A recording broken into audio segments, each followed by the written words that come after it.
You can question Ben Simmons' status as an NBA star, but there is no denying his name power. As is the case whenever any big-named player is potentially up for grabs, chances are your favorite team is at least going to be floated in trade talks. The Boston Celtics are no different. Shortly after the Sixers' disappointing playoff exit this past season, talks of a Simmons-Jaylen Brown swap began to surface. This was mainly due to Boston's perceived hole at point guard with Kemba Walker's impending exit. Thankfully, clearer minds prevailed, and chatter of unloading Brown has essentially died, as have talks of Simmons heading to Boston, or at least they had.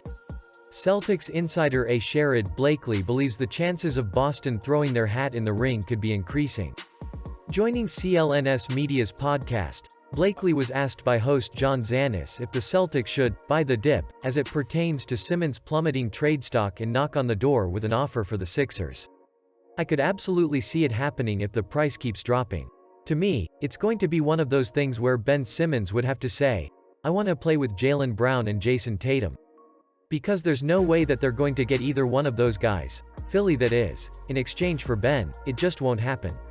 While the probability of this exact scenario panning out is slim to none, Blakely pointed to the unexpected Dennis Schroeder signing to help back his take. "I look at this as a situation where remember where a few weeks ago all the talk about Dennis Schroeder and his future. Celtics were nowhere on the radar. The thinking was that there's no way in hell that he would wind up in Boston because he's going to demand too much money and they're just not going to make the money work.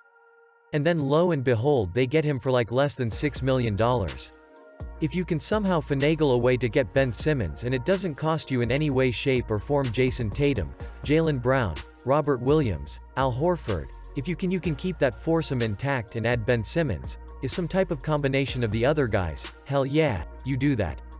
As Blakely and Zannis alluded to on the podcast, Simmons' woeful playoff showing has somewhat clouded the outlook on the former #1 overall pick.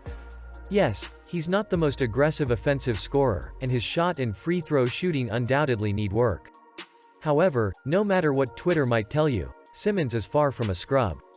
This is a perennial all-star, still just 25 years old, with multiple NBA all-defensive first-team selections under his belt who just so happens to also be one of the league's very best facilitators.